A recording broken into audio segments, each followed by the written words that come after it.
Jabba, come on, touching his, like his belly. He's like, oh.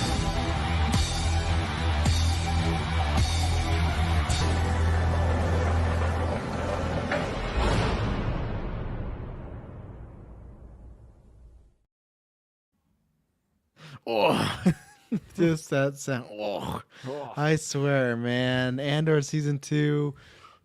They better be giving him some scene with Jabba. Come on, and we're gonna be talking about Jabba because we are retrospecting the second season of Rebels. I am the clown for this podcast, man with no name, Tristan, and I'm joined by the Pirate Jedi, Taylor Field. yes, and we're here to talk about season 2.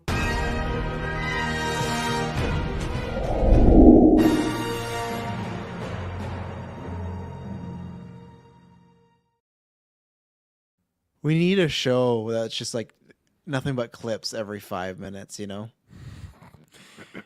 Just all clips. We need more clips then. I know. I can't wait. Next newscast I'll be editing, just gonna be fucking dropping clips galore, just nothing, everything like that. But here we go. The siege. No, I'm joking. So so you can go back. We are doing this in honor of Ahsoka dropping, and because who knows, it'll be a season 2 leading to that movie. But whatever. This is the time to do. We might lose some of these characters. This is the time to do the Rebel season series review retrospective. You can go back the last episode last week, we reviewed season 1. We talked about what is Cantina Conversations, a little history, what we'll be doing with the show. So we're just gonna get right into it. Taylor Field, how did you feel about season 2? Because that's what we're doing here. Thrawn's still coming. Thrawn watching. Also, yeah, that's your big thing for this season. No, I guess not this season. I guess it's next season. But yeah, Thrawn is still coming. Thrawn's still, I don't know when he's going to come, but it's in the next month or so. Maybe they're going to string us to September. I don't know. But what do you feel about season 2 for Rebels? This season is an absolute pick-me-up from the first one. Right off the hop. Pick-me-up? Like a big pick-me-up. And I'm not saying that in like a negative way to season 1. Make it sound like season 1 like sucked or something. No, season 1 is good. The bar is high. So you can imagine just experiencing a pick-me-up from an already high that you've achieved from that first season. This season does it. Right out of the gate, see the season opener.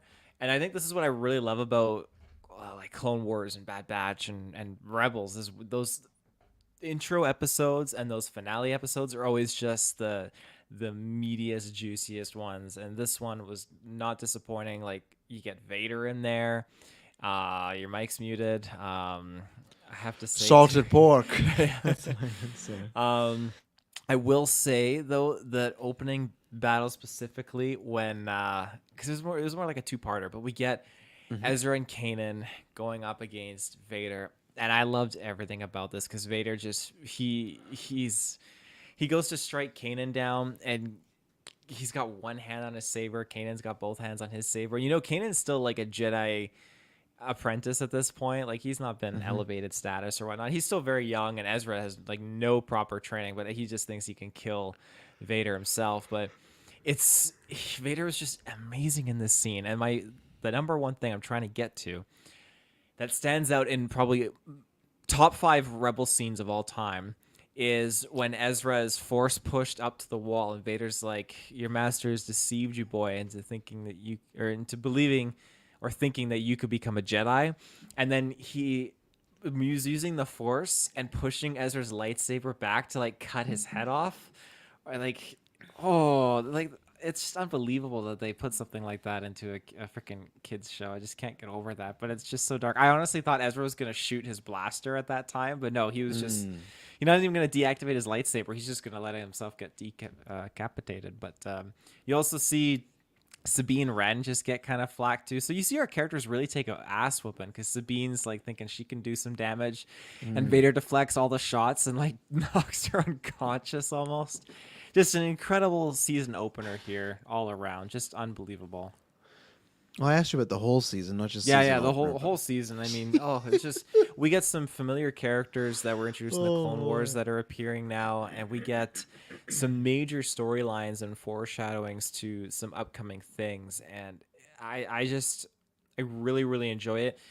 One arc, notably, that they don't really they don't get into it. They explore it in season 3 way more in depthly, but they tiptoe on it with the Geonosians, which I really, really like. I like that we kind of got that implied here in this season. What else? I believe we got Leia in the season 2, did we not? Or was that season 3? I think it was this season. I think it's this season. Yeah, so that was pretty cool. We got a episode where, Mandalorian is after the fact. Yeah, but it was this season. Yeah, it was the season. Okay, episode 12. We got those spider aliens too that popped in for a little bit. Which we'll talk a little bit more about that later because I got some notes on it. But yeah, there's just a few episodes specifically that really pulled from other sci-fi mediums and like franchises that I really, really appreciate in terms of like the score and whatnot. And that's another thing too. This season really amped up the score quality, where I just feel like they really took advantage of John Williams' soundtrack like sandbox for Star Wars, and I've just really been taking those initial beats, slapping in some really cool new additions to those tracks, and it's just all in all a really, really good time. And you get a little bit more of Ezra kind of feeling out the dark side touch like little by little in this season too. And yeah, just the way that the season ends is absolutely incredible. I think I messaged you, I was like, holy shit, season 2, that finale is just such a banger. Yeah, no, I agree with you. It's bugging him, but yeah, it does feel like a step up. Just feels like a bit not any more mature, but it just feels when I say matured, because there were darker things in the first season, and yes, there's dark things here. But when I say matured, I don't necessarily mean they're having sex and a bunch of fights. I just mean like it feels like the writing and the team feels a lot better, like behind the crew. Like it just feels more succinct. I think this is the season that.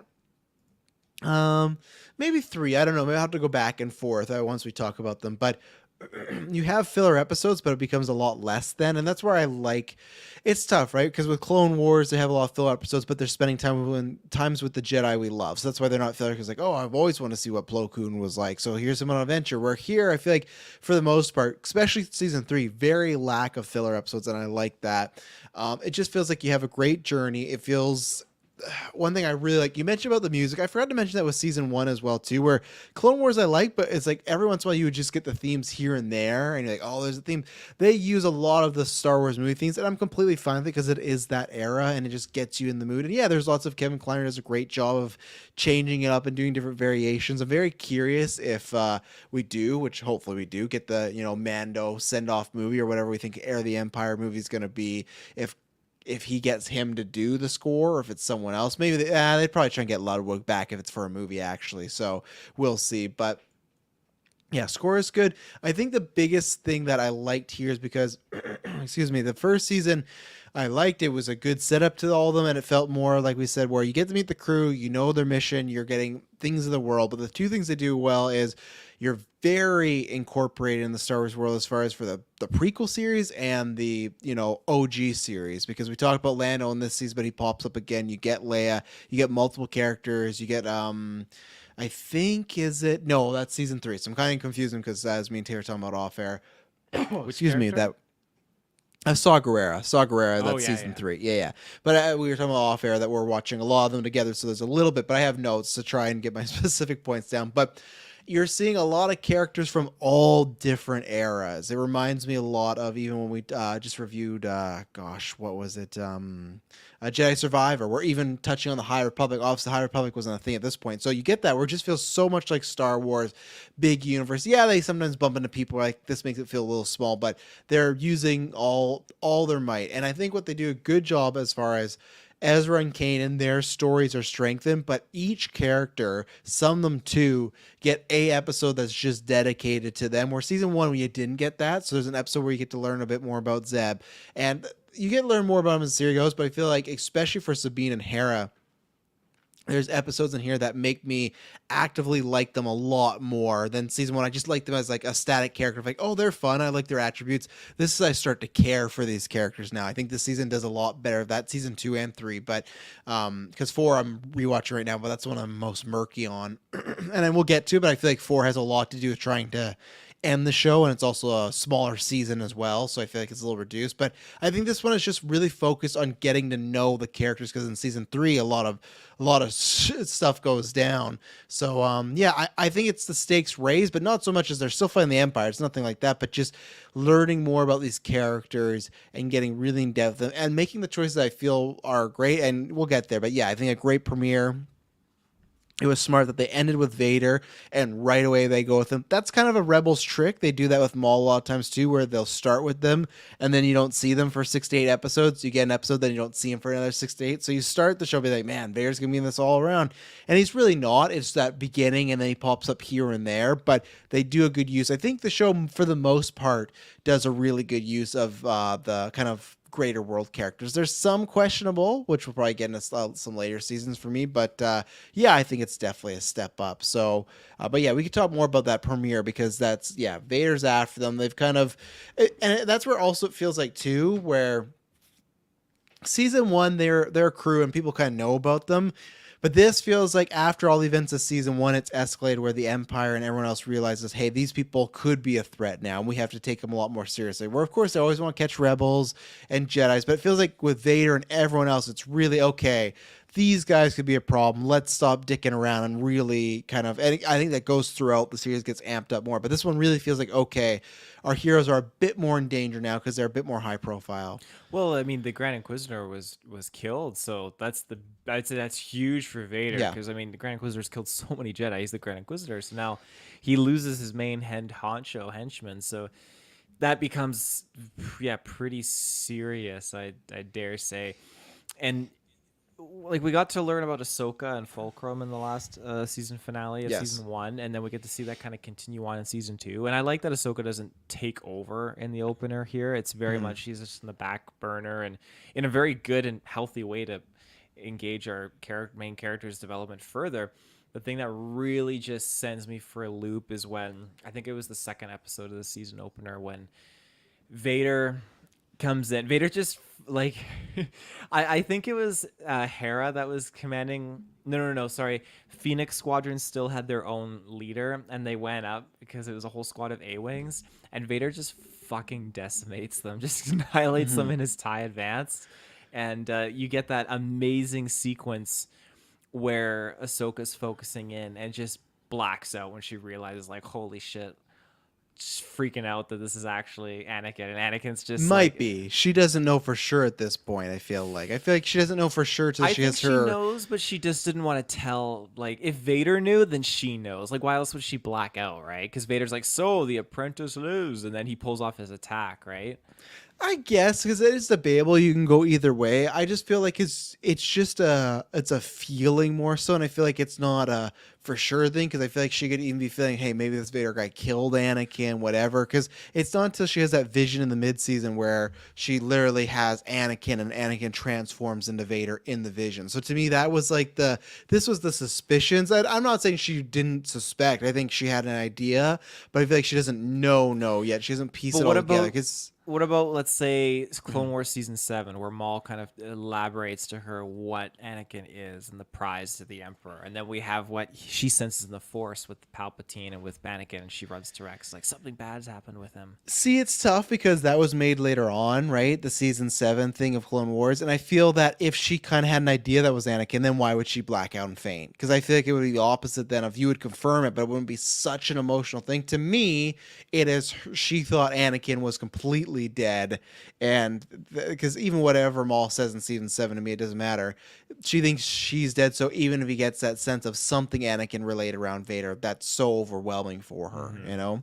And I was going to mention in that scene, because I don't think she's obviously leading the Ghost crew, but not the whole Phoenix crew yet. But what I was going to say, there's a moment where it's right before that, it's kind of in the middle space out, where pretty much they've had this fight with Vader that didn't go well, and it's the whole crew, but specifically like Kanan and Ezra have kind of just given up, and they don't really feel like they're helping. They don't feel like they can survive this. Like they're kind of downtrodden, and Hera just gives a really good speech to kind of spruce them up, and you know that's downplaying it, but gets them back in it, and they go to the battle. And I feel like you see that throughout the show, but I feel like this season is a lot more. We talked about where, okay, season 1 Hera is definitely, the hero, like the leader of the team, but it's not really centered around her. It's not still centered around her, but I feel like this one feels a lot more that she is the leader of them, and she's the one to, because they're Jedi, they should be, having their faith, but the first two episodes are not going good. They bump into Vader, and it doesn't matter. Hera kind of snaps them out of it, like, hey, well, now's not the time when these, and it happens. I got notes later on a couple other times in this season, other seasons where Hera's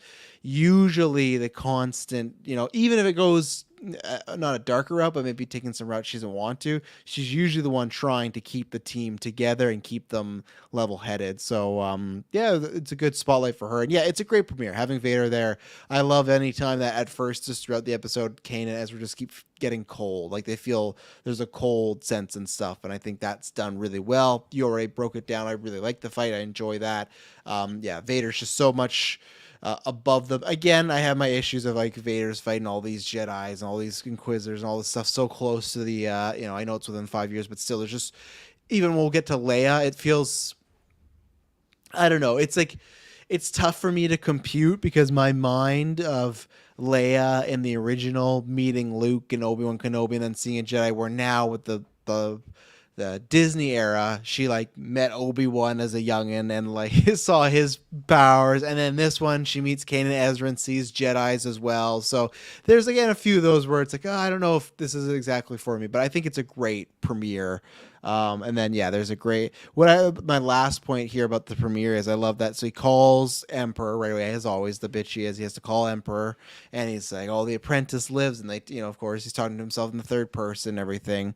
And I love that Palpatine goes, oh, this is great. Like, we don't want to kill her. Finding her could lead us to other Jedis. And Vader goes, like Kenobi. He's just so still. I love that touch of, you could end it there, but I love that Palpatine's all about, like, he wants to keep the power, eliminate the Jedi, and Vader's like kind of for that, but he still just wants to get revenge on Kenobi. But now it's a good follow-up to the Obi-Wan Kenobi series, because this would be after those events, right? Because that would have been, because that was young Leia. So I think that's actually quite funny and hilarious in retrospect after Obi-Wan, because and Kenobi, like, he's still thinking about him.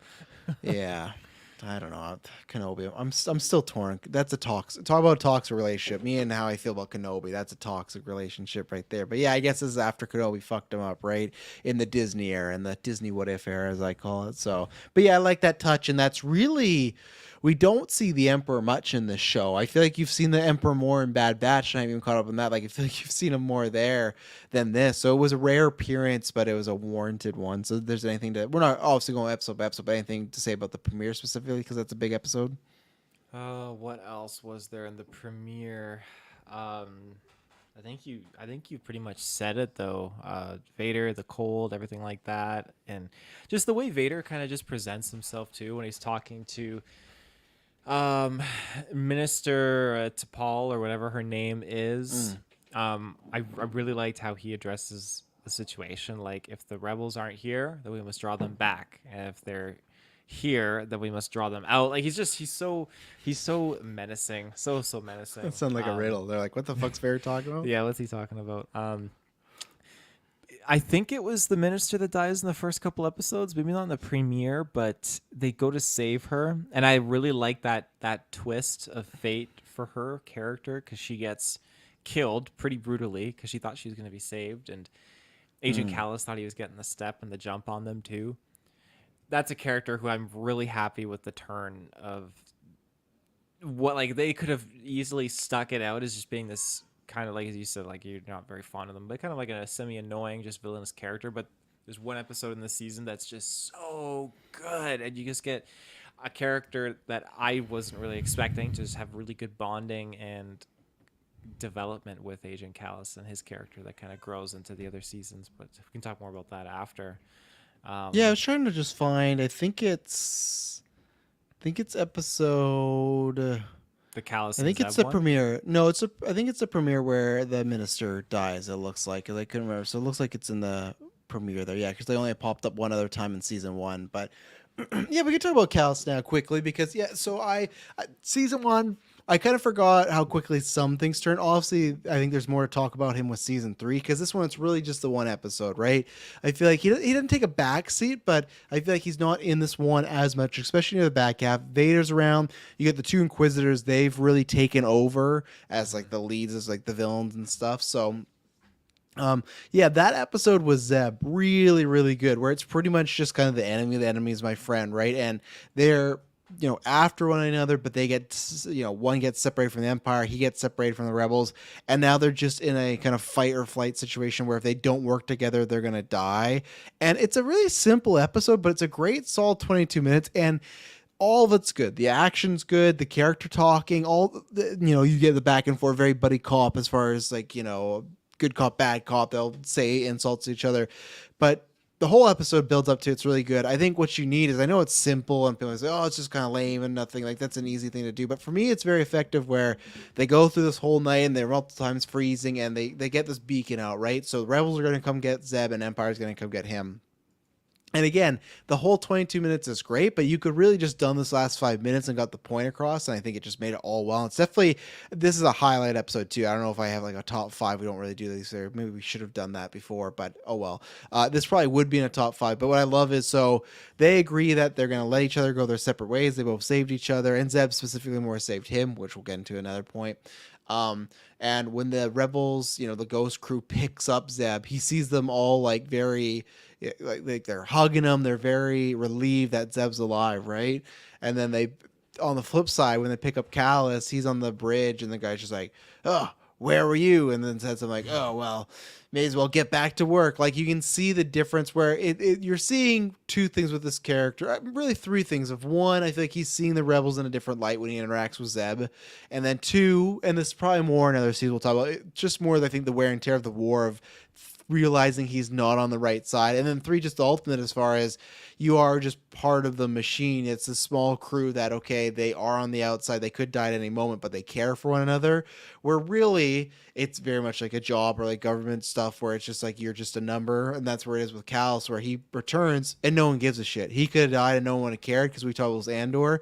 Someone would just be happy to take his spot. Like that'd be the thing. No one would care. Oh, we lost Callus. So I thought they did a really good job of setting the seeds of maybe a potential good guy turn in the future. And that's where I started like a more in the later seasons in that story, where season 1 to 2 up into this episode, he is just very, classic bad guy. Not much to him. I'm gonna get the Rebels. Okay, cool. You learn too that again his weapon was the same weapon that Lasat uses, like Zeb species, and you also learn that because Agent Callus learned of the assault on the Lasat homeworld to massacre his people.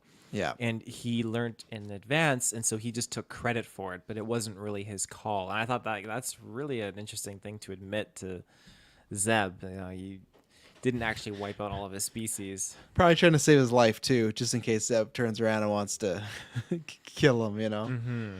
Yeah. I don't think we get any more of him in the remainder of the season. I think that was really he's not there much. No, it's definitely because you got Vader, and then you got obviously, and then Maul comes in. You got the Inquisitor. So yeah, he takes quite a bit of a backseat, but it's fine because I think they do good with him later on.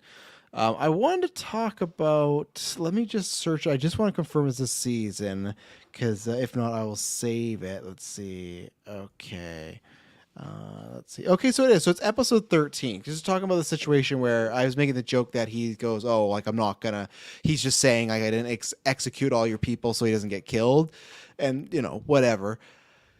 Zeb doesn't kill him, and it's in episode 13 where it's kind of like a Sabine led episode, and there's a point where Kanan doesn't want her to kill. I can't remember what this setup is. I'll look it up while I'll ask you this question. I'm just gonna pose you the question and go Isn't there. It but Fen Rao, the Mandalorian, in like one-on-one combat.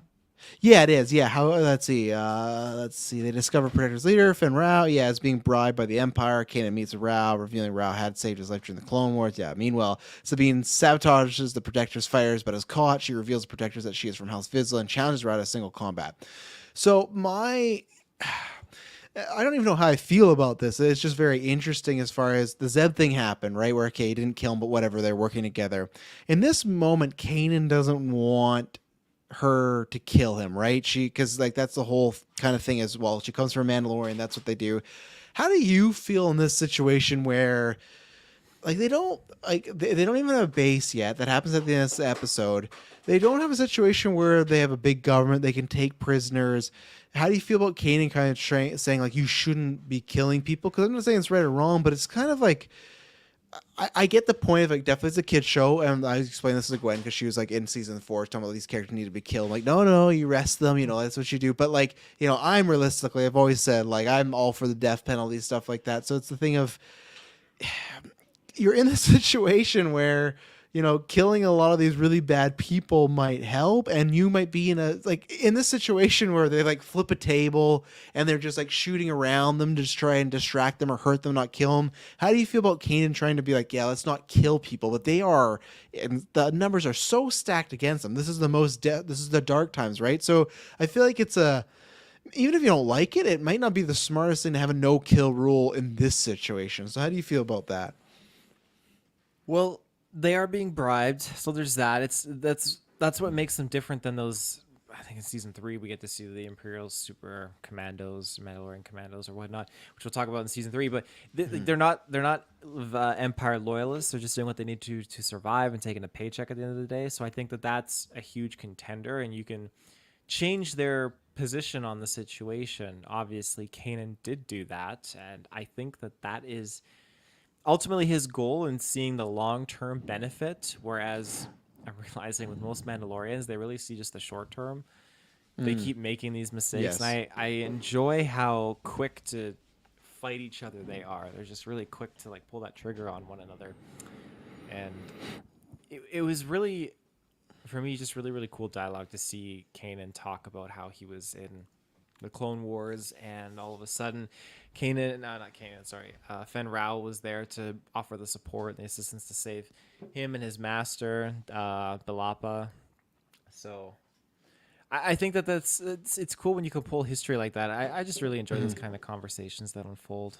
But I don't think that there's anything wrong with him trying to settle that planet. Like, because the guy isn't he's not an Imperial, like I said. He's not really a terrorist. He's just fighting for his people and taking money to survive.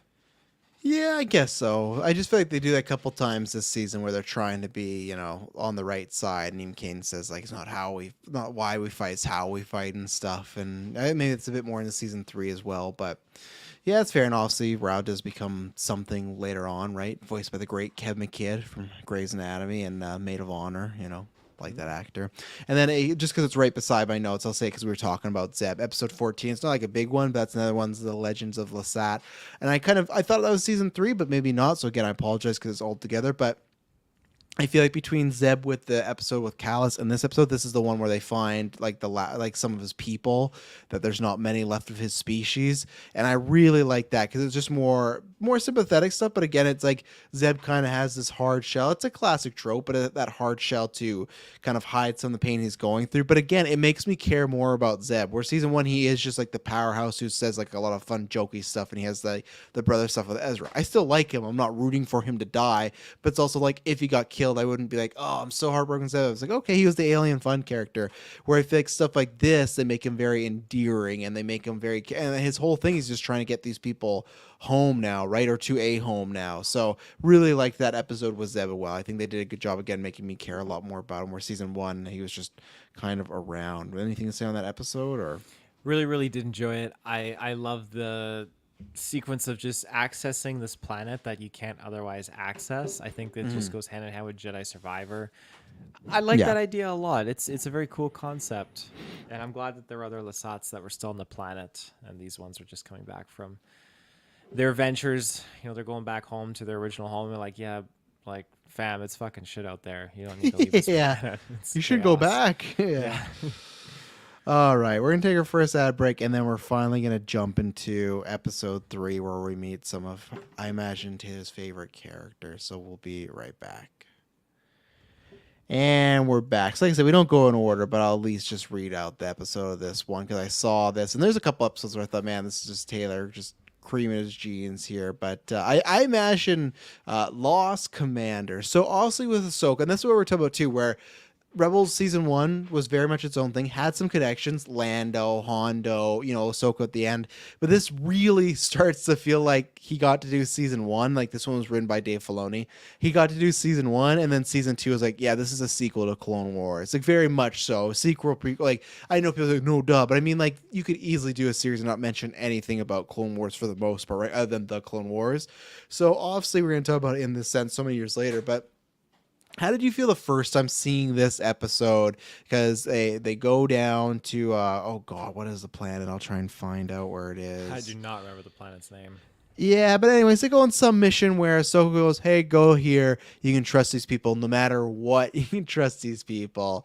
And you meet Captain Rex with a couple other clones. And what did you feel the first time watching this? Because I was going to say, though, did you get spoiled on this and watch it later? Were you watching it week to week? How was it? This was in the trailers, like when they originally released it. I'm pretty confident. Okay, so then how did you feel when it was confirmed? Because this is a big deal, because I think Ahsoka, that is big, Jedi, that ties in, but Filoni really likes the clones. Like, nothing you have to do right in Rebels. These characters just could have died off somewhere else, but Rex and some other people are still around. And I feel like this definitely amped your enjoyment of the show. Oh, this was absolutely amping it up tenfold. I love seeing Rex. It always is just a nice surprise, because this is also when we got to see Commander Gregor come back, which we did not see him since he blew up on that planet with the droids, remember? No, but I'll take your word for it. Remember the that Clone planet, Wars is the little miniature alien, and then R2-D2 and the 3 other droids, and there was like the main like Gonk droid who was like, I'm in control, and they go, and the cook was like, Gregor, I give you job, you don't remember, you're not clone anymore. And Gregor is like, he remembers that he's a clone. I gotta vaguely remember. Oh no, but I might have to rewatch it because I was saying this off air, but Gwen's been a big fan of this show so far, and we're gonna watch all these. And then she says, because they refer to a lot of things, and she'll be like, "Oh, Darth Vader, that's oh god, I remember that face." Yeah. That smile, that damn smile. Yeah, the little alien there. So a little bit, but we might end up rewatching Clone Wars together because she's in a big Star Wars mood, and because she remembers like she sees Vader, she's like, oh, that's Luke Skywalker. I'm like, no, like that's Anakin, Luke's the dad, and then she's like, okay, well, we have to rewatch him. She said she doesn't want to rewatch him till the fall though. At first, she said in the fall we'll rewatch him, but then it's like September. It's like September. But then now that we're coming near the end, because she's like, oh, season 4 is next. I'm like, no, we're on season 4. We only got 9 episodes. So I think Clone Wars is another good one that can know some of the lore. And I don't know if we'll watch all that and then the movies, but we'll see. So so yeah, there's an update there. But yeah, go ahead. The Rex, some of the crew back, Rex, Commander Gregor, and then we get Admiral Wolf. I'm pretty sure maybe it was an admiral. He must have been like Commander. He was Wolf. the traitor, right? He was the guy that called the Empire. Yeah, he was the guy who was just like losing his noggin. Or Clone Commander Wolf. Yeah. And then calls back like an hour later, like, nope, I actually didn't see the Jedi. It was a lie. Like the worst defense ever. They're like, well, we're still gonna come down and look. Like, oh, it must just be some of my coding that's wrong. Like, no, we're still coming down there. So funny. I don't know if you remember who Wolf is, but he's basically Jedi Master Plo Koon's clone commander for his It sounds units. familiar. Yeah, I know you. I think you've mentioned Wolf before. So yeah, very, very cool clone commander. Again, it's just a pleasant surprise. It's world building when you just throw Wolf in there with Rex and Gregor. So really, really love all of that. That was great. We got to see a AT-AT square off against an ATTE, which is again just like wonderful to behold. Really, really appreciate that. And just the dialogue too, the Imperials talking about the clones and stuff like that. There's just some really, really fun developments and engagements that occur in there. Overall, I think it's great, and I love that Rex is joined up and is part of Star Wars in like a larger scale with the rebellion and whatnot. And just that reunion scene where he sees Ahsoka was just really, really wonderful. Really, really appreciated that. you excited for the potentiality of seeing good old God, what's his name? Jaimin Tamara Hunsu, Morrison. right? No, Jaimin Hunsu, yeah, Tamara Morrison back. Yeah. Oh man, I can't wait. Like I know we've had him as Boba Fett, we had him as that clone trooper, or that we already saw in Obi-Wan, but just to have him back, like in this role as Rex, oh my goodness, I just can't fathom it. And they've canonized the fact that Rex was at the Battle of Endor, is that live action old guy with the white That hair. old guy, yeah. Yeah. It's kind of fun. Just brings up a lot of questions, but kind of fun. Is that your favorite version of him, though? In Return of the Jedi? No, I meant like of. Sorry, for Tamora Morrison. Is that your favorite portrayal, like of Rex?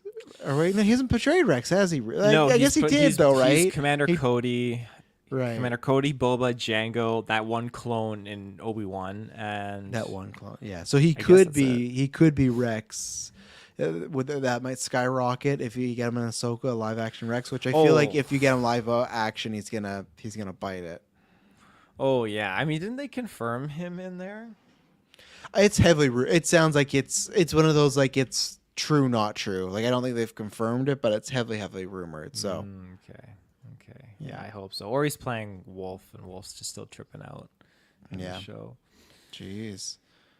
But yeah, Love it. you're a big fan of all this. Yeah, and for me, I'm somebody that I definitely I like the clones more. It's not I'm not to the point of Taylor where I feel like Taylor's absolutely like Taylor's lore. If you've not listened to Star Wars Cantina Conversations, is they are on par with like some of the Jedis and other main characters. They're not that way. Yeah, they're not that way for me, but I do appreciate them. And what I love about this episode, my favorite line is so they land and it's Kanan and Ezra, maybe some other characters, but obviously Hera. Hera's there, but like Ahsoka's not there to play peacekeeper, right?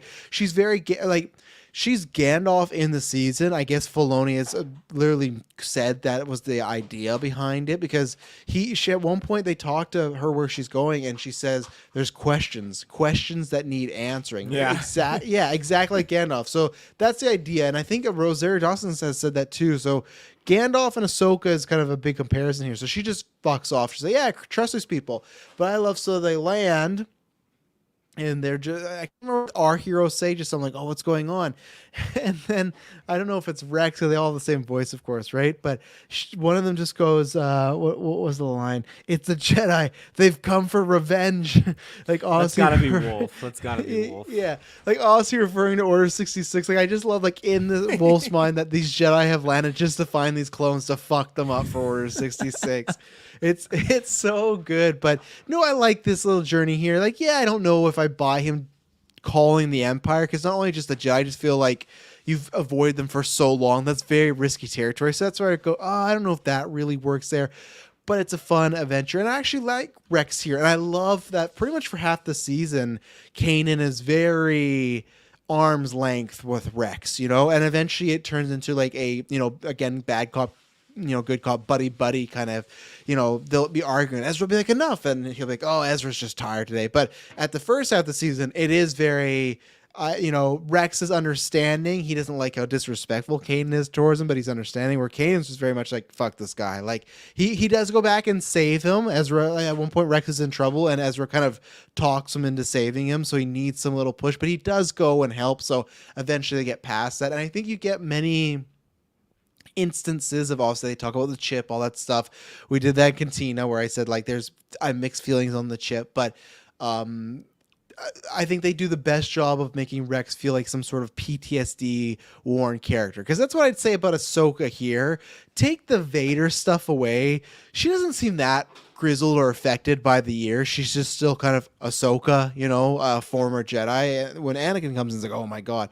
But with Rex, you really get to see all the airs, and I really did appreciate that. Okay, obviously he made Return of the Jedi, but he's with the crew for pretty much the rest of the show. He's on every episode, he'll bounce in and out, but he's with the crew, and I like that, where there's some people where they're like, oh yeah, you got an ally in me, and then you don't see them for 15 episodes until the next season. Like, well, I guess so. I enjoy most of the Rex content here. I think I would have enjoyed it less if the other clones tagged along. So I think it was the right call to have Rex. And I love when Rex and Ahsoka reunite, because again, I'm not as passionate about it as you are, but there is a relationship there. They have established that, and the constant cracks about he's trying to give her advice or more like orders, and Ahsoka's kind of like, yeah, I don't do that anymore. Like I don't take orders from anybody. So all the Rex stuff I really like. Is there anything specifically on Rex or the clones you want to mention? Just really, really good to see them back. Really, really good.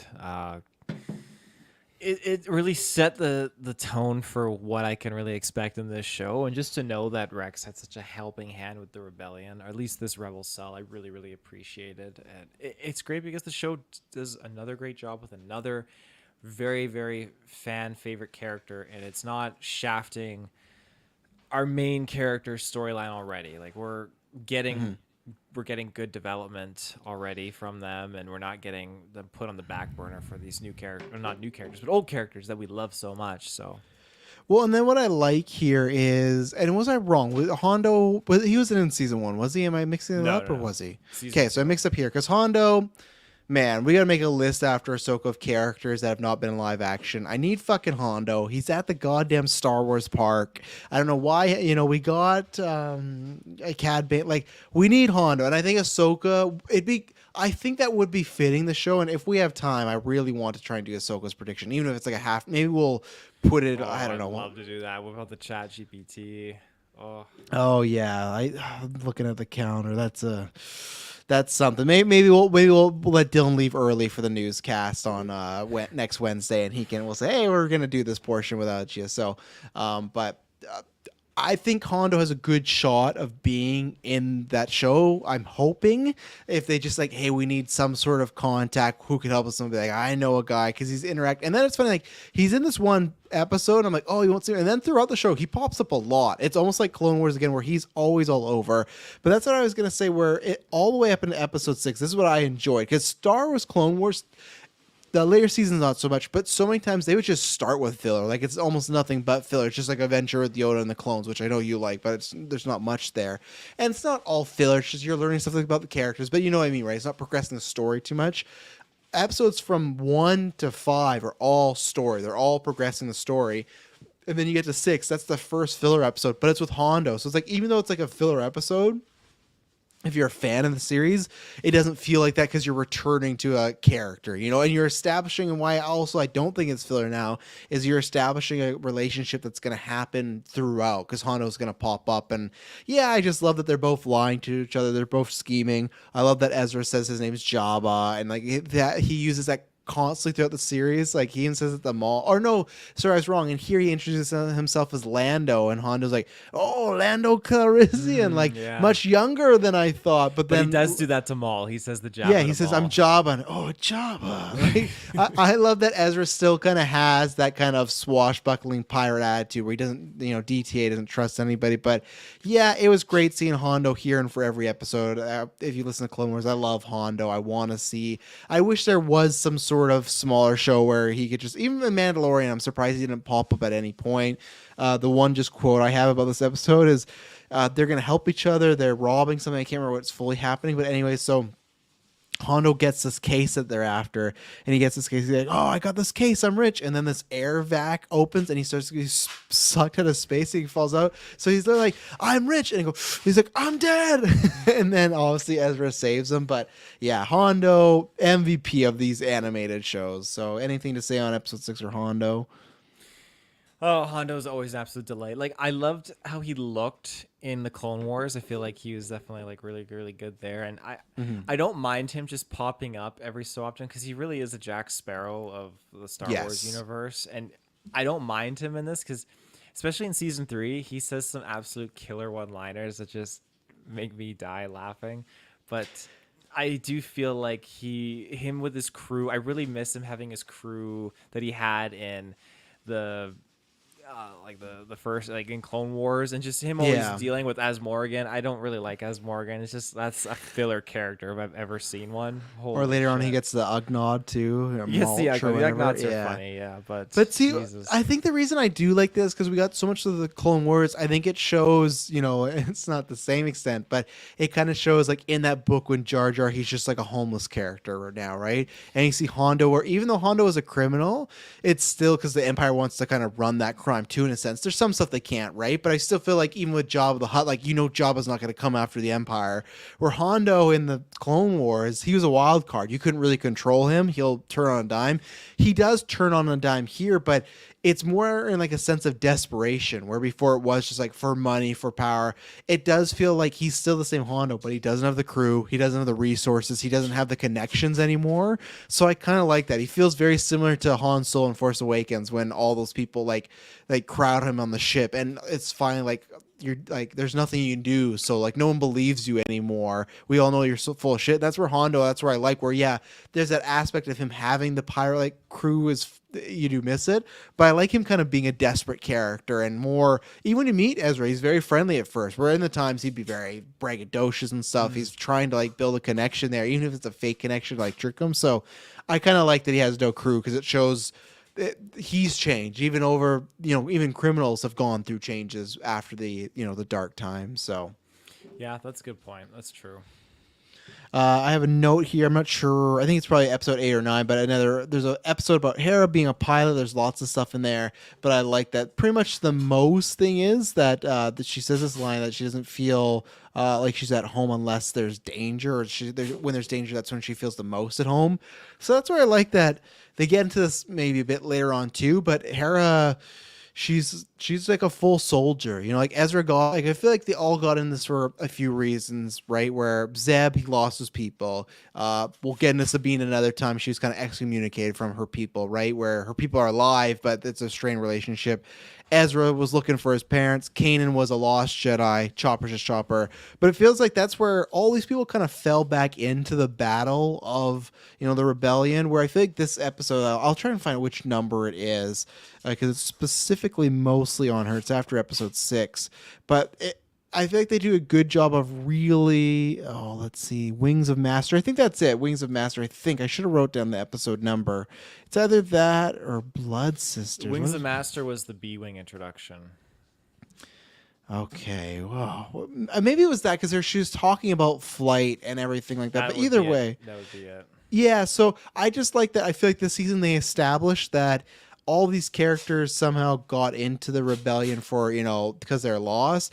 It feels like Hera was always going to be here. Hera's number one goal was to be a soldier and be out there making a difference, where all these people came to that conclusion over time. But I liked Hera a lot in a lot of these episodes. Like I said, I think it is, because there's a lot of Hera in Wings of Master. So that was very Hera, and she was leading the charge again, much like she did in the premiere, where she's doing speeches. So what? Yeah, well, I've watched videos on how she handles certain tactics, because I just get it's late is the hour, and you get into the parts of YouTube. But I watched a deep dive into her tactics of defeating the blockade on that planet, and she just lets her entire squad and ships just get fucking annihilated. She led it very horribly. And in the video I was watching, like, they spread their forces thin, but the video I was watching, they talked about how she should have just concentrated all their fire on one of these blockade ships, and then just like blasted through. But they were just like spreading out and not dealing with the situation properly. Who's making these videos? I know. Who's making these videos about Hera's attack? But at the end of the day, she survived and they were success, right? Very Poe Dameron type of mindset, taking down that dreadnought. She does, and that does develop over time and becomes more refined. I mean, albeit she does fucking let some more pilots die on her watch in the future. Yeah, notably when she's trying break a couple eggs. Yeah. She's trying to go to Mandalore, which is the Protectors episode in this season. She lets her whole squadron get fucked, and she almost pays the price too. So yeah. Well, and that was that same episode too with some of the Mandalore stuff, which, not surprised, they kind of play up. Ezra's like, you used to be a hunter. We learned Sabine was much more of like, more the Mandalorian type, right? Where now it seems like she's a bit more personal, a bit more not a part of a clan, but we learned that. What do you feel about, because we talked about this was a negative for me, and it's a mini spoiler.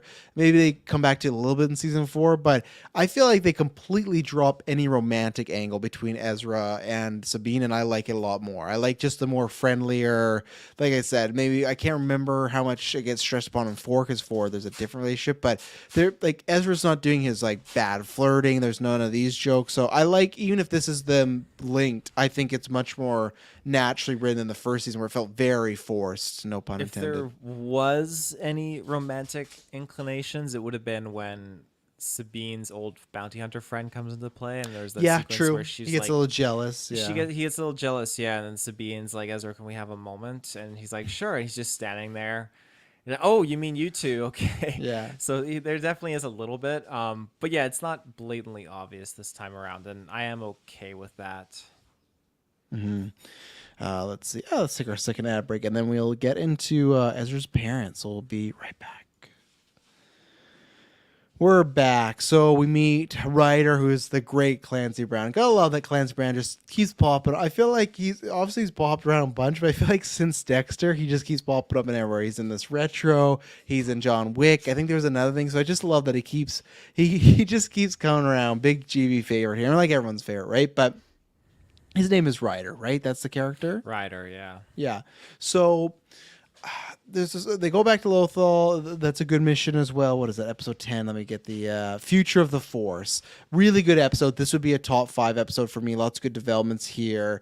And we'll talk about some of the Inquisitors again after that. We meet 2 other ones, one from Obi-Wan as well. But we meet him, and I like that they kind of at first make it seem like he might be a shady character, and he's really not, because Ezra keeps having these visions, right? He keeps seeing stuff. He keeps seeing Ryder like with a gun. So it's almost like they're trying to make it seem like Ryder like shot down his parents or like something shady, right?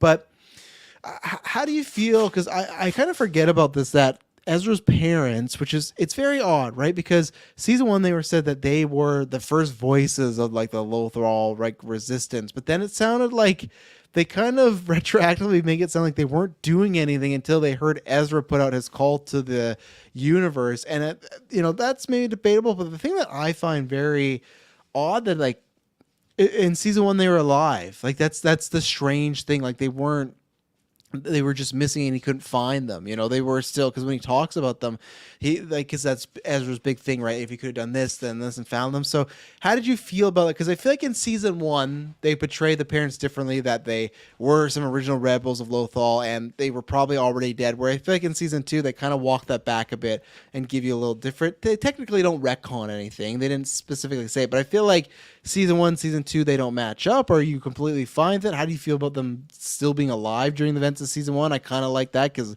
it's a burden on Ezra. I got no problem with them still being alive at this point. I think it's like just the discovery, and it just adds a little bit more to our character. So I appreciate that. It sucks that Ezra accidentally just got them probably murdered, though, with his little freedom speech. That's kind of saddening. But yeah, I mean, the parents will play a role later on in season 4, but yeah, I don't really have too much to add to them at this point. You weren't surprised by the results. Did you ever think when you were watching it they were going to be alive, or they would be evil or something? I thought they could spin that narrative in many different ways, but I did not at all expect to see them like actually reconnect with Ezra, especially because he's going the Jedi route, and I feel like they're just trying to give Ezra that Anakin kind of route to a degree, where he's older and it's just too late because you've just lost your parents. Your parents are dead, like they're gone, and that's what makes Ezra different, is because he's choosing not to act on the dark side. I mean, yet. Yeah. Do you have any thoughts, Ryder? Fan, not a fan? He went to jail. He didn't want to get involved, but he changes his mind and gets back into the fight. He's just low key, cool, extra character. Clancy Brown is always keeping busy. He's in Mandalorian. He's in all these other shows. Right, he's in Mandalorian. Is that fucking big red horned guy? Yeah. God damn. And yeah, I already talked about this. Yeah, episode 12 is when we get Leia. I like this era of she is with the Empire, but just fakely with the Empire. They're still talking about her as like the princess, like they're very concerned in keeping her safe. But this is like, I feel like we're seeing like the small inklings. She's probably already been doing stuff, but this is like the early days of her really getting her hands dirty and starting to do things. You get to see, I think the voice actress was great selection. It sounds like carrying that era. I feel like you get to see her really boss Ezra and Kanan around, which I like, as far as like they had no idea that they should stun her and kind of rough her up. And again, it's much like the Leia character, where pretty face princess, but she's had to think on her feet her entire life because the Empire's just breathing down her neck. Again, I'm not sure how I feel about her already seeing Jedi and the Force and all this at this point, but how did you feel about the Leia episode? I don't know if it's a top one for me, but I think the Leia performance is a really good outing of the character, and she's used well. Yeah, I really enjoyed it. I love that she sets up this plan of just landing on specific planets and dropping her ships off and just lets the rebels take them and reports them as stolen. It's like trying to get like an insurance claim with your buddy by having them set up just to steal your car or something like that. I thought she was definitely really the voice actress was well casted, and she really she just commands the situation, and she really provides a lot of good leadership quality development towards Ezra, I would say specifically. Just kind of like pick me ups and stuff. And even when she's talking to the crew of the Ghost, like they're all like, "Oh no, we can't do this, we can't do that," and she's like, "Stop telling me reasons why you can't, and then give me start telling me reasons how we can. Give me ideas." And I really like that. So, just an awesome character. It was just really good testament. It's pretty much a do or do not speech. That's pretty much what it is, but that's okay. What was I gonna say? Two visuals I like from this episode is at one point, because they're in like garb as like the stormtroopers and stuff. Kane is on top of one of the walkers with his lightsaber, and the guys and the other ones are like, "I don't think he's with us. I don't think he's on our side." And of course, not like Kane jumps down. And then there's this really cool visual too. They get in this big ship, and it's like one of the big walkers, and the ship like raised up, and the engine's so powerful it blows over it. Oh yeah. Yeah, that's very cool. I love like whether it's movies, TV shows, when we can take Star Wars stuff and do something visual we haven't done with it before, and that's something I haven't seen, so that was really good. Let's see here. Do you have anything to add on? Because I'm just kind of going in order here. Anything in space whales? Because I know that's been a controversial thing. Some people don't like the whales. Some people, I don't have much. I think it's like a little. I think some of the creatures and whatnot are a little cheesy, a little kiddie at times, but it is fine. This was in episode 15, which was kind of like a throwaway. Not a throwaway. It was like that was more of a not a filler episode, but boring on that. But any thought on space whales? I like the space whales. The Purgles are really cool. Again, I love seeing them in Mandalorian. It was just exciting world building and getting a little bit of an introduction here, especially because we've seen these different species in Clone Wars and some live action medias too, where there are spacefaring creatures that just exist in the void of space, and to see these things actually have hyperspace capabilities is also really cool. This is obviously an introduction to how things kind of conclude in the final season, but we'll talk about that in the finale. Yeah, and we get a lot more other space-based animals. Like there's a wolf coming up. So I'm 50-50 on them. Sometimes I think they get a little too high concept. I wish they'd reel it in a bit, but that's okay. We talked about and this was another one we talked about a little bit, but I'm not sure if you have anything to add to more. Homecoming. I don't know if it's a top 5, a top 10. That's the episode where we get to meet Hera's dad. I think there's lots of fun moments here. Again, another good Hera episode for me to care about her. I love Kanan trying to bond with Hera's dad. It's like the most awkward stuff because she hates him, and he's kind of like not a war, like he's almost like an assumed war leader. But I loved all that situation. I wanted the same thing and I got it, but even Gwen asked me when she was getting in a fight with her dad, she like changed her accent back to Twi'lek and was like, "Why is her voice changing?" Like, yeah, I don't really know why, because it's like they don't speak any different language. I get it, right? Because if you're from maybe like a different country, you can slip into it. But it felt very forced in my opinion. It didn't feel natural for her to slip in that. But episode 16, Homecoming, a really good episode, really good Hera-based episode. Again, just learning more about her origin, her family, her planet, everything, how things have gone down, why there's like he kind of sold out she thinks he's fully with the Empire, but really he's just with the Empire to kind of get by, and he sees the error of his ways and that he should kind of be in the rebellion. Sham Syndulla? Yeah. He wasn't with the Empire at all. Was he not? I thought he was like making... What was he doing that was shady then? I thought he was doing some shady stuff. His shady thing was he wanted to blow up the carrier that they wanted. And like he took out her friends because he wanted to blow the carrier up. I guess I'm confusing. I'm confusing that with Sabine's dad a little bit later on. Yeah, okay. So yeah, still he's like not known as the greatest guy and stuff, and he betrays them too.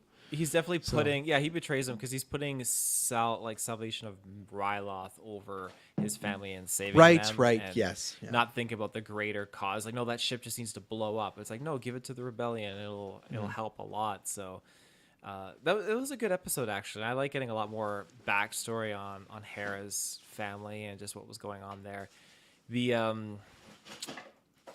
accent thing, I thought I really enjoyed that. I have some family members that have slipped into accent in the past when they get like really agitated and talking, and it I found it very fitting for me. And it's just cool to hear her talk in her Twi'lek native tongue. So. Anything to add on? Let's see. There's that one. There's this line from episode 18, which was like a fine one. It was them kind of episode 18. We're starting to really lean up to. Well, I guess there's a lot to talk about in this one. I confuse it for another one, but. What do you feel about the Inquisitors in this one? We got, I can't remember his name. That's the other guy from Obi-Wan, right? He was in Fifth brother. The fifth brother, and then you got Sarah Michelle Gellar one, who in my opinion, they like on purposely make her like a spicy Inquisitor. She's sexual. She wants. To 100%. Yeah, so I like that. She doesn't have a good ending. She ends up dying. But I like them both. I liked that Inquisitor. She's just like just a sister. There was no name on her or anything like that. Seventh sister. I really like them both. I like her way more than him because I feel like he gets a little just like boring goony at times. But there was one line when they were fighting with Kanan. I get it because it's like they're married, which you didn't know that Freddie Prinze Jr. and Sarah Michelle Gellar were married. We got to learn that this time. So, but when they're fighting, she says some line and Kanan's like, "I don't go for crazy." Not anymore. It's like they're mid lightsaber fighting, and I was hoping it was a dream, and it wasn't. So, but overall, I liked them as antagonists throughout the season, and yeah, they make her quite brutal at times with some things she does with these characters. I really did enjoy this because at this time with season 1 of Rebels, we had Darth Vader, Palpatine. We didn't know anything about Inquisitors, so we got the Grand Inquisitor, and everyone's thinking like, oh, is this just like a one-off like Sith assassin? But no, it turns out we got a whole like network of Sith assassins, the Inquisitorius. Rule 2, eh?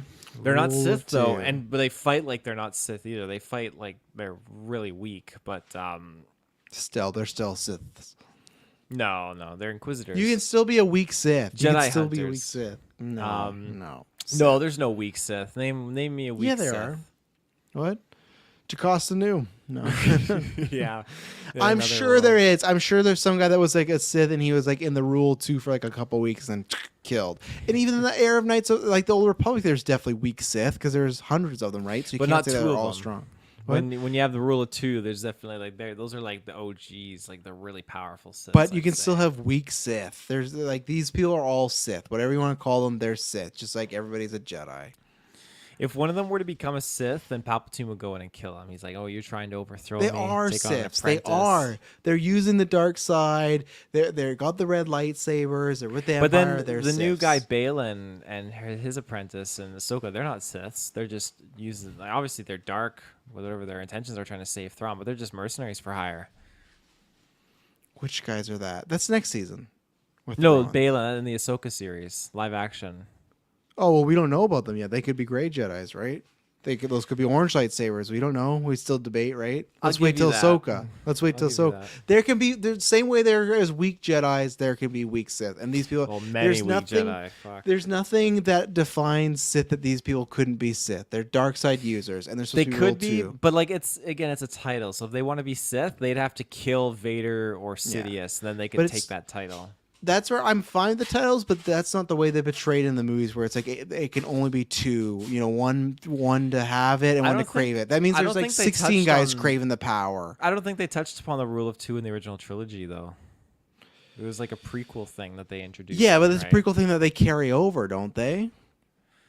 Well, it fits, but I in the original trilogy, I don't think they ever go like only 2. No, there are I don't. More, no Yeah, less. I think you're right. I don't think they do, but it does carry over. There's nothing that dictates that because in the movies we just see those 2, right? We only see those 2, yeah, but it's the same thing. Yeah. We don't see any other mention of Jedi, so it works there. It's your philosophy. It's not yeah, mentioned see, in the that's original right. trilogy, I the just- Sith, so I we can have as pretend- many of them. The movies are real canon. Because like there's only 2, but then Palpatine's trying to get Luke to kill Vader so he can be the new Sith, right? Well, because he's all out of Inquisitors. They're all. I'm pretty sure they're all dead at this point. God damn. Should train some of these guards. But yeah, I like the introduction of more of these Inquisitors. I like seeing the 2 of them. They're very, very scary and spooky. And then I really did enjoy seeing the 3rd one. And I think it's rumored that this 3rd one, which It's rumored. There's talks. That this Inquisitor is, I don't know if I'm gonna get the freaking name. They're also called the Red Blades, which is very cool. But I'm not sure if I'm gonna get the name. I don't know what the of Red this Blades sound like. That they sound like they're part of some group in Greece. Oh, here comes the Red Blades. The 8th brother. I think some people The 8th wonder of the world. Marok. It's America. I think his name is Marok. Yeah, it was a former Imperial Inquisitor. So I'm hoping, or not hoping, but I'm thinking that this could be the same Inquisitor in the Ahsoka show. I'm going to pull this up so you can see it. Okay. Okay, here we go. But they're saying he was alive in this era? Well, that's the thing. So Because if he's alive in this era, then it's not Ezra. Because that's the other popular theory, right? Well, I don't think it is Ezra. So this chap, his lightsaber blows up when he's flying away in the end of the season, right? And I'm confident we don't actually see what happens to him. I think it's speculated that he dies, and then this chap here. Now, obviously, like the hand is like obviously a little bit different, but people are thinking. But like, it's live action, a cartoon too, right? It is. They always look yeah. a little bit different. Like the mask is pretty freaking similar though when you look at it. Like, gosh dang. Yeah. So I'm genuinely thinking that maybe that is the same apprentice, or same not apprentice, same the 8th brother, same Inquisitor. It's just curious, like what happened. I guess they'd be with Thrawn then, probably, right? But that feels odd. That I have a lot of questions, but I wonder if we're gonna get answered. I feel like it's the same way that Yumi had issues with the new trilogy, where they just didn't answer a lot of stuff in between 6 and 7, like the hierarchy of everything that went down. Same thing of like, okay, what happens to this Inquisitor? Let's say that's not Ezra and that's Inquisitor, Palpatine's everything. Do they just find Thrawn and they're Thrawn's guy now, even though Thrawn's not a, like a Sith user, Emperor, stuff like that? Like that's like, I wonder, what does an Inquisitor do with no Emperor or Vader? Yeah, well, I mean that's who your master is, so I mean, Right? yeah, what do you do in that situation? But they won't answer that. Ahsoka will just fight, kill him, and then they'll move on because it looks cool. So we'll see. Let's see here. Yeah, I guess we're still talking about this episode here. So episode 18. This is definitely a top 3 one, the Shrouds of Darkness. Now, so I love So it's weird because I love Star Wars when it's the trippiness. I have a point, like Mortis. That's my point of that's too much, and I don't like any of that stuff. I think they go way too over the top with it, and I don't like the space animals and not like I'm mixed on those depending. But all this stuff was really good. I love that Kanan's in this sort of. I can't remember what is the destination. Let's say they face the Inquisitors, and because it's a planet, right? Where It's they're on the fall. It's on The the. Jedi This is on the Temple, right? fall. Okay, the Jedi temple, right? Yeah. I love the touch when they land and Ahsoka's like, you guys should just end it. I do like that Ahsoka, not a Jedi, but respects like the religion to like let it go.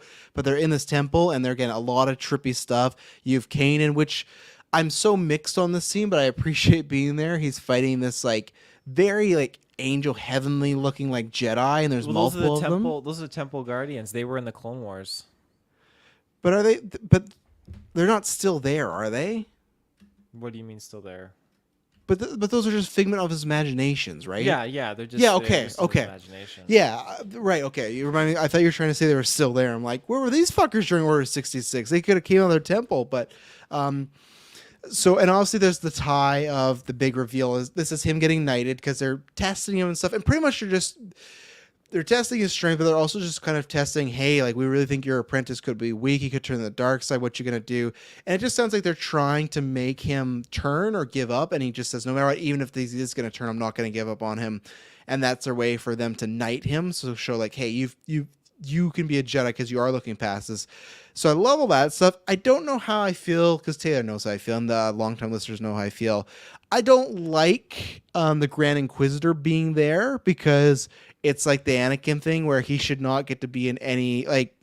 How is that working? Like, is that just a figment of Kane's imagination? Is it like a Force Ghost situation? I don't know because if No, it's a Force Ghost, he is like, as far as I know, the Grand Inquisitor. This was like his reveal of his actual identity. Like he was a former Jedi Temple Guard, and so okay, but why is that happening now? Like, how is that happening? Because Kanan wouldn't have that knowledge, so why is he just imagining that up? Well, I don't think these Jedi visions occur based on your knowledge and are limited to that. I think it can come at you in like a real physical, not physical, but like a real live. What's the word I'm trying to say? Like an actual live streaming like setting or whatnot. Like Live streaming setting. Yeah. So I think that whatever prompted it to be the Grand Inquisitor was just. Maybe it was because he was conquered by Kanan, so the Grand Inquisitor was the fitting choice to knight him, right? Yeah, I guess so. So yeah, no, that's fine. But I really like this episode. More on Ezra the Dark Side. We get to see Yoda here. Yoda's looking really fucking rough in this show. You can tell about Hondo how he looks a little bit different. Don't like the design of Yoda in this show. I don't know. There's just something about him. But yeah, what did you think about this episode? Because lots of stuff's going on here. Lots of Jedi trippy stuff in this temple. I love the episode. That was such a jaw-dropping reveal when they showcased how the Temple Guard was really the Grand Inquisitor. Everything going on. Yeah, Yoda. Just I love the dialogue that he had because Ezra's probing him like, oh, just do you want revenge? All that kind of stuff. And just some really, really good conversation. I love Yoda. He's easily just maybe top, like my second favorite character of all time in Star Wars. Like, I love Yoda so much. But yeah, there's just a lot of good things, and you're having a trial for every single one of our characters in there. Whether it's Kanan, Ezra, or Ahsoka having these crazy memories of Anakin just like, you left me, Ahsoka, and just reaming her out, and she can't handle it. Yeah. Like, how could you do this to me? It's all your fault. Oh my gosh. So some really, really good shit there. Yeah, that's where again they so the Wikipedia lists it as during her vision, Ahsoka faces her guilt over not being present and accepting the fact that her former master has become Darth Vader. So again, maybe she knows, but she hasn't accepted it yet. So it's all debatable and whatnot. The only other note I have coming up before, because we're about to get to the finale, I know we'll talk a lot about that, but episode 19, Gwen really liked that. And that's where it just shows the differences, because I've had this two situations where this time I'd watched Little Mermaid. I gave it like a 2.5 letter box. It was fine. Both Logan and Gwen loved it. Both, 5 stars. Logan get 10 stars, all this stuff. So it's like that just shows perspective. Same thing here. I think it's an odd placement. I think you could have put this a few episodes because like you're getting this momentum of they're racing against time, they're going to Malachor, all this stuff, and then all of a sudden, boom, Forgotten Droid episode just plopped here. So I was like, this is like classic Clone Wars for like not for me. But then that's where it's like so fun to watch with kids, and that's where it completely changed my mind because Gwen was linked and she just like laughed like when it ended. She's like, I really like that episode. She loved this episode, and then me now, not so much what's up on season 3. I don't think I appreciate him as much as the first go round, but I consider myself an AP5 fan. I like AP5, so it was a fun episode. But yeah, this was one of Gwen's favorite one. I'm not sure if you have anything to add here. If not, we can go to the finale. But yeah, I enjoyed the episode. I think AP was really, really funny and humorous with Chopper. I like that he became more of a Rebel Alliance kind of asset, and I think it was a good filler episode. And then we get into the finale, which who knows? I'll have to think about it, but I still think this is probably the best finale of Rebels. You could argue, and this is maybe the closest, right? Where I said this in season 1 of Rebels, where the highs of Rebels never matched the highs of Clone Wars. And that still might be true because I still think that Ahsoka, those last 3 episodes in season 7, that's the highest maybe the animation is quality wise. But everyone talks about Twilight of the Apprentice, both parts really, really good. It's so good that they ripped it off in Obi-Wan, right? We talked about this on the review where it is just they redo the scene of Vader and Ahsoka fighting, and then she cuts the helmet on Anakin and he turns dark side. It's that exact same thing, so they just wanted to rip it. So I don't know how I feel about it all the time, but I go for Obi-Wan's like, yeah, I get it. That's why you hear. But no, I just remember because I knew Maul was in the series, but I was not expecting him here. I love everything. Gwen had an excitement too when they walk up, like, oh, it's a Sith temple. From that, all like the Sith stuff going on, the actual power, the building to Vader just randomly showing up while he just flies down on a TIE fighter, just like ready to go, lightsaber out. Ahsoka, the conversation they do have, it's a small one, but you get all that. And I'm not even the biggest fan of Anakin and Ahsoka from the Clone Wars, like the relationship. I don't even think he should have a apprentice, but I buy into it for this episode. Darth Maul is fucking so great, and like I love him in Clone Wars, but I think I prefer him the most Rebels because in Clone Wars he still has so much anger and he's very erratic. I love in Rebels he is just this like very sneaky, almost Gollum-like character where you can really not trust him, but you know you need him. Unfortunately, he has stuff that you need, and he'll go from fighting back to back with you to literally turning around and blinding you like he does with Kanan.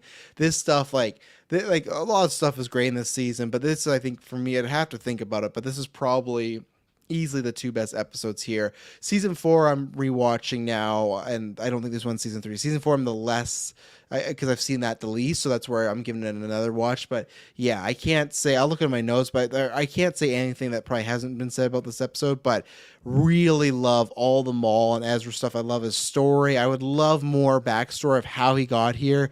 Why was he just hanging out here? Like, what was he waiting for? Like, I know he was waiting for someone because he has like feelings, but just like, I always want more of Maul of this era, and yeah, it's all just a home run. And I still, even though they mention he goes, oh, I need help to fight Vader, I still wish they fucking, because they're even, I think Filoni's like, oh, I know that's the impulse to do the fight, but we didn't want to. It's like they still should have had a fucking just one scene of Maul and Vader fighting, just one, even if Maul fucking gets away. But I do love that they established Maul's scared of Vader. I still think they could have fought, but yeah, it's great stuff. You could argue to me that it's like the height of like Star Wars animation storytelling wise, and I could get on board. I think there's arguments for other things, but it's a home run.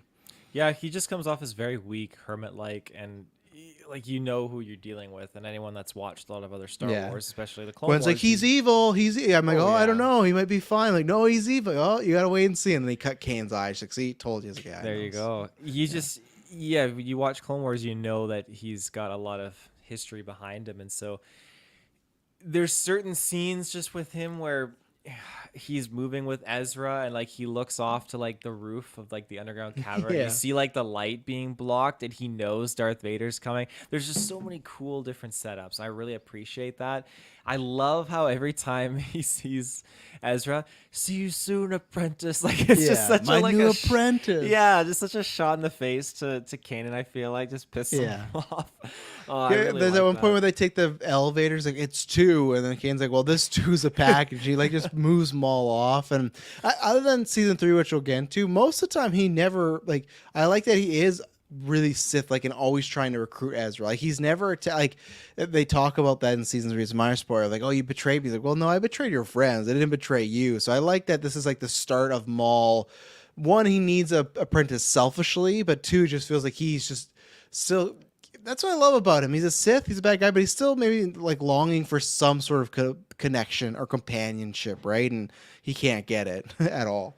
You get that more in season. Well, you don't get that, but you get him venting that in season 3, which I'm excited to talk about because there's a lot more development with him. But yeah, I stand by you that he needed to have a scene with Vader. I thought that would have been very, very cool. Yeah. I like how the Inquisitors were sort of afraid of him, but I liked how all these Inquisitors are tasked with different things.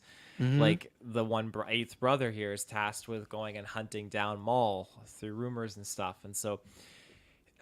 And I'd love just to see like Vader or like Inquisitors find that, and like I love that. Just like Kenobi, Maul is still on the hit list too of like, hey, we got to find this guy and take him out, you know, because that's what I love when they're like, how do you know we were here? I'm like, we weren't here for you, and they're here to kill Maul, you know. It's really, really cool. I like that. Again, you see this he's not really weak, but he feels like he's weak and fragile when you look at Maul at the beginning of the episode. And then as it progresses, they're lifting the stones up together, getting to the temple's like center to get the holocron, which is cool. And then you just feel unease every time he does something to help Ezra. He uses the Force to push him over the jump, and like he doesn't use the Force to grab Ezra. He grabs the holocron with the Force and pulls that up. Like just certain really uncomfortable, discomforting things that he does. The other thing, notably, that when he does just go OP with power, like he fucks the Inquisitors up so hard. Yeah. Oh my god! Like he kills the I think it's the seventh sister, really really quick, and then right after he kills the fifth brother, he turns, like you said, just blinding Kanan. I think that's the most like jaw-dropping thing for most people that would have been watching this for the first time, where he just immediately turns and sideswipes and just eliminates his eyes from the competition. It's just nuts. But we've seen blind Jedi before, and I really appreciate how they tackled Kanan and just the depth to it as well. But especially in how he ones up Maul. Notably, what is his name? Jedi Master General, Force Unleashed. Oh god, I can't remember. Yeah, I know who you're talking about. You take out his eyes as Galen Merrick. Very, very cool Jedi Master there. But the other thing too, this season 2 came out before Force Awakens. Force Awakens came out 2015. This season came out 2014. But this is when we actually get to see our first, I guess, like in canon crossguard lightsaber, because that was very cool when you see all these old like green, Jedi and Sith all like their bodies, and Ezra picks up the saber and it fizzles out. That was really cool. And again, I love going to Sith planets. Malachor, we got Korriban, we got Malachor, we got Exegol, Moraband, all these different places that really are just super super sweet to check out. And the ability of this holocron itself, and you can ask it anything, is very a cool concept. And the power of the temple and just the power it contained to kind of just destroy your enemies is very neat. And I mean, just leading up, like you said, how Ahsoka fights Vader and cuts off the mask, and Obi-Wan just kind of rips off of that, which, I mean, it's totally a carbon copy. I like how it was the opposite side of the mask when it came to Obi-Wan doing it, but that is one of the greatest animated Star Wars scenes that I have ever seen. Just the music kicking in, Darth Vader's looking full samurai there, the storm, and like the mixture between the voice actor for Anakin and James Earl Jones talking, just saying like Ahsoka. That was the first thing, like him just saying like Ahsoka. That was very weird. But then her just like freaking out, and everything she says, like I like Anakin, like I won't leave you this time. And it's just like Madison came downstairs and had to stop doing what she was doing, just watch the scene because it's quiet. And he just turns the lightsaber on, then you will die. It's like, oh my god, that's just insanity. Just insanity. One of the most top tier moments of all time for sure. Just crazy. And then when he said that, Gwen's like, well, how does she get her own show? I was like, well, you got to keep watching the rest of the show to find out. But she's like, well, Vader said she's going to die. I'm like, no, just give it a second. So just give it a second. Yeah. Anything else on this season that you want to shout out? At the end, when Vader's limping out of the temple, they had a little like a ghoulish scene where it looked like Ahsoka was walking in the temple. I don't know if you remember that. 'Cause, now, they imply that she survived there, but then we know that she survives because of alternative means coming down the road. So does that mean do we have two Ahsokas now in real time? Two. No, I think that's just showing. I don't know. We'll get there, but I think it's that one dies and then, I think she died, and then that's like her getting pulled out, and then that's the new version of her walking out and stuff. But yeah, we'll get there. I'm not a fan of that concept, so not everything's perfect about this show, but we'll get there. So, what would you rate this season, sir? Oh, I mean, it's got some questionable things. I don't even remember what I gave this season 1. Oh. It's only a week ago, and it feels like it's been a year. I would want to give this like a 9.5 out of 10 because like I really really liked how much they amped the situation up with this, with the characters, with Tarkin, eliminating some of the fussy, like whiny characters that they create in season 1 that they usually do in these animated shows. Just really bringing in like the end game changer characters, and just some great development, some great narratives that are created for what's to come in the future, and just touching on all cylinders for what I'm familiar with Star Wars and what I love about Star Wars and everything that they're adding into this universe through this show. So what was your number, sorry? 9.5. I'm the exact same. I'm the same score. I think there's like a few episodes. I think it's one of these things that because it's network TV and they were pumping out a lot. I think that you didn't like you. I don't know if you need the 22. I think there is some episodes you could kind of cut or combine together, but it's very in between. There's maybe a few little story issues here and there. So it's not like a perfect 10. I think a perfect 10, like the whole season has to be very, very strong. And I think for the whole season mostly is really enjoyment. I could give it a 10, but yeah, critically I'll give it a 9.5. Might be the best one. I'm not sure. I'm excited to finish it all. But yeah, no, there's lots to talk about there. Glad we finally got to talk about Twilight the Apprentice and all this other stuff. So yeah, we will be back next week. Well, next week, because the reduced thing, they'll probably be split up, but we'll be dropping 3 and 4 in 1 week because Ahsoka is only about 2 weeks away. So you'll be getting that. And like I said, we'll try and do some predictions. So yeah, until then, it'll not be boring, and may the Force be with you. Always.